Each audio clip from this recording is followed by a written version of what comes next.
High বন্ধুরা, বৈশাখী রান্নাঘরে আপনাদের সবাইকে স্বাগত। আশা করি সবাই ভালো আছেন, সুস্থ আছেন। আজকে আমি একটা নতুন রেসিপি আপনাদের সঙ্গে শেয়ার করতে চলে এসেছি। লেমন চিকেনের রেসিপি নিয়ে চলে এসেছি। এই রেসিপিটি আপনারা বোনলেস চিকেন দিয়ে করতে পারবেন। যারা বোনলেস চিকেন খেতে পছন্দ করেন না তাদের জন্য এই রেসিপিটি। এখানে আমি বোনলেস চিকেন নিয়ে নিয়েছি। এই দেখুন, একদম সমান সাইজের করে নিয়েছি। আর এখানে পেঁয়াজ, রসুন, আদা, লঙ্কা নিয়েছি আর লেবু নিয়ে নিয়েছি। প্রথমে আমি চিকেনের ভিতরে 2 পিস লেবু দিয়ে আর লবণ দিয়ে মাখিয়ে রেখে দেব।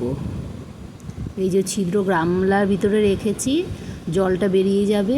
এবার আমি মশলাগুলো করে নেব। পেঁয়াজ, রসুন, আদা, লঙ্কা একসাথে বেটে নেব। এই যে আমার বাটা হয়ে গেছে, বেটে নিয়েছি। আর এবার আমি এই দেখুন কতটা চিকেন থেকে জল বার হয়েছে। লবণ মাখিয়ে রেখে দিয়েছিলাম, লবণ আর লেবু।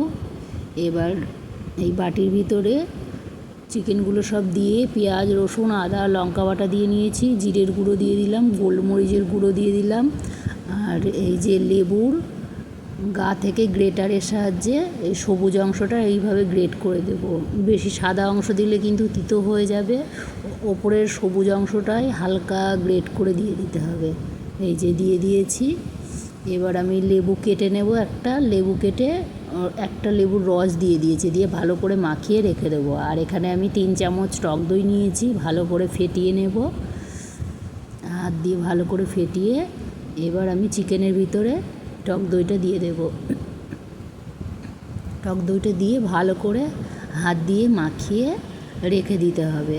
15 মিনিট রেখে দিলেই হবে। বেশিক্ষণ রাখলে কিন্তু চিকেনগুলো গলে যাবে রান্না করার সময়। এখানে কড়াই গরম করে সাদা তেল দিয়ে দিয়েছি। সাদা তেলে ফোড়ন দিয়েছি দারচিনি, তেজপাতা, শুকনো লঙ্কা। আর এবার চিকেনগুলো সব দিয়ে দেব।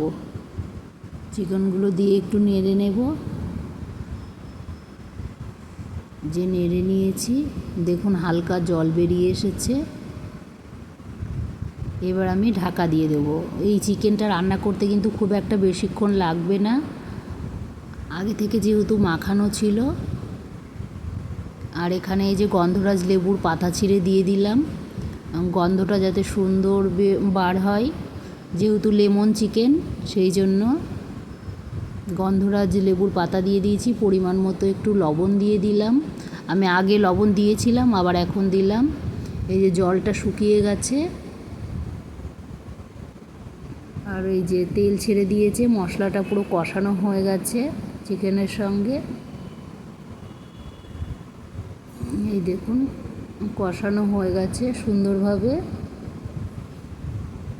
এবার আমি অল্প একটু জল গরম করে দিয়ে দেব। খুব একটা বেশি জল দেওয়া লাগবে না, অল্প জল দিলেই হয়ে যাবে। 4-5 মিনিট ফুটিয়ে নিলেই হয়ে যাবে। চিকেনগুলো ভালোভাবে সিদ্ধ হয়ে গেছে। এই যে চিকেন এবার নামিয়ে নিয়েছি। লেমন চিকেন রেডি হয়ে গেছে। এবার প্লেটের ভিতরে নামিয়ে নেব।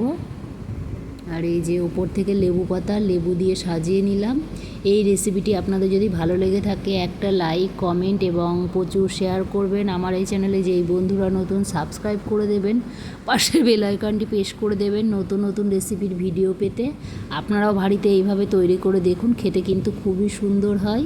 আর এই রেসিপিটি আপনারা বোনলেস চিকেন ছাড়াও লেগ পিস দিয়েও করতে পারবেন, খেতে খুব সুন্দর হয়। আর এই রান্নাটা করতে খুব একটা বেশি সময়ও লাগে না, খুব তাড়াতাড়ি হয়ে যায় এই রেসিপি।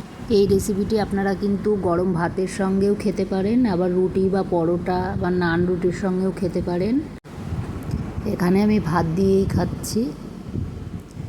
আর এই যে আর খুব সুন্দর সিদ্ধও হয়ে গেছে, দেখুন কত সুন্দর সিদ্ধ হয়েছে। এই যে আজকে এই পর্যন্তই। আবার অন্য কোনো দিন অন্য কোনো নতুন রেসিপি নিয়ে চলে আসবো। আর কেমন লাগলো অবশ্যই কমেন্টে জানাতে ভুলবেন না।